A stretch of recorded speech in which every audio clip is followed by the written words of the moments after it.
शंखनाद में अब आपको दिखाते हैं वो रिपोर्ट जिसने उत्तर प्रदेश और बिहार के लोगों को दहशत से भर दिया है। यूपी और बिहार में गंगा में उतराते शव लोगों में दहशत पैदा कर रहे हैं। अलग अलग जगहों पर गंगा में शव देखे जा रहे हैं। अब यूपी और बिहार प्रशासन ने तय किया है कि वो किसी भी स्थिति में लोगों को गंगा में शव को प्रवाहित होने नहीं देंगे। बाकायदा इसके लिए अब गंगा तटों पर पेट्रोलिंग भी शुरू हो गई है।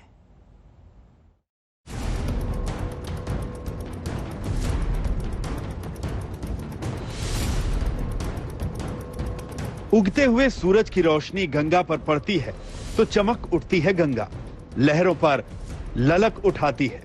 लेकिन इन दिनों हाल ऐसा है कि सुबह का सूरज गंगा किनारे वालों को दहशत से भर देता है, क्योंकि सुबह के साथ ही गंगा की लहरों में उतराती दिख जाती हैं लाशें। गाजीपुर में आज फिर शव तैरते दिखे। नजारा तो बड़ा भयंकर था। चारों तरफ से लाशें बह करके आ रही थी और घाटों पर लग जा रही थी, जिसकी वजह से बदबू भी आ रही थी और लोग डर भी रहे थे और एक दहशत का माहौल भी था। हमनी के हैं बहुत लाश जलनी है सर, आधा ले बेसी जलनी है सर। आ वह रात बिरात आज के विगत पुलिस आनी गाँव को जी के रहा वो गोरबा। गांव में उतराते इन शवों ने प्रशासनिक अमले की नींद उड़ा दी। देखिए, जमीनों का लेखा जोखा लेने वाले लेखपाल शवों का लेखा जोखा कर रहे हैं। पूरी कोशिश है कि किसी भी तरह से कोई गंगा में शवों को बहा ना पाए। उत्तर प्रदेश की तरह ही बिहार के कई क्षेत्रों में भी ऐसे ही गंगा के किनारे शवों के तैरने का सिलसिला थम नहीं रहा। आरा में गंगा पर शव तैरते दिखे तो प्रशासन की नींद उड़ गई। आनन फानन में एसडीएम के साथ पूरा अमला पहुंचा और शवों का अंतिम संस्कार किया गया। ये लाशें कहाँ है उसी को हम लोग देख रहे हैं और जैसा भी कोविड गाइडलाइंस के अनुसार जो प्रोसेस रहता है उसको हम लोग करेंगे, क्योंकि अभी संक्रमण का दौर चल रहा है और अभी बहुत क्लियरली स्पष्ट भी नहीं हो पा रहा है कि कितनी लाशें। उत्तर प्रदेश और बिहार में गंगा के तटों पर उतरा आए शवों ने न सिर्फ लोगों को डरा दिया है, बल्कि सवाल भी उठा दिए हैं कि आखिर ये शव आ कहां से रहे।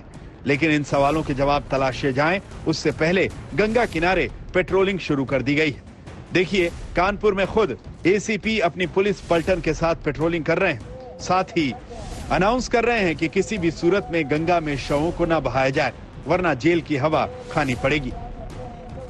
हम लोग अनाउंसमेंट के माध्यम से अपने सभी घाटों पे इस बात को अवगत करा दे रहे हैं कि अगर कोई नहीं जानता तो जान ले, किसी भी शव का दाह संस्कार अगर वो करने में असमर्थ है तो उसको हम लोग करवाएंगे। उसके लिए हम लोग कटिबद्ध हैं।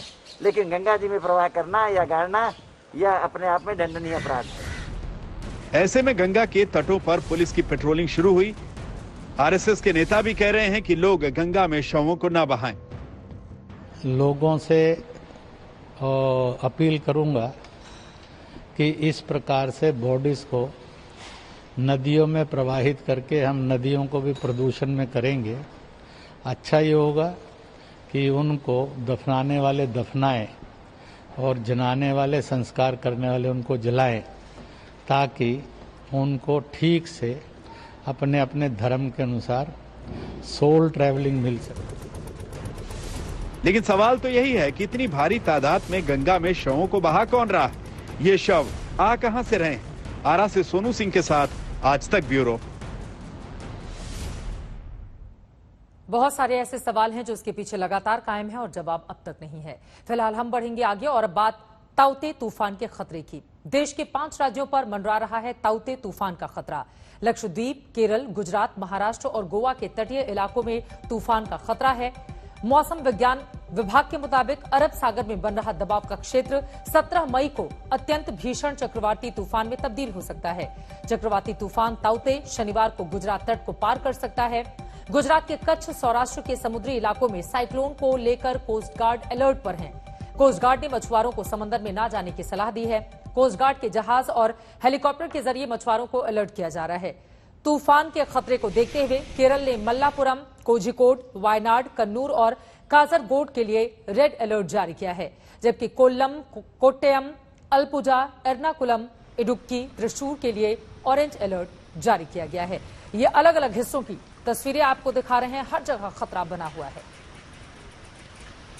साइक्लोनिक स्टॉर्म का नाम म्यांमार ने ताउते से रखा है। यह कोंकण से आगे चलते हुए गुजरात की तरफ चलेगा। इसमें 16-17 को कोंकण के काफ़ी इलाकों में भी बारिश होने की संभावना है। इसका सबसे ज़्यादा प्रभाव रत्नागिरी, सिंधुदुर्ग और गोवा में दिखाई देगा।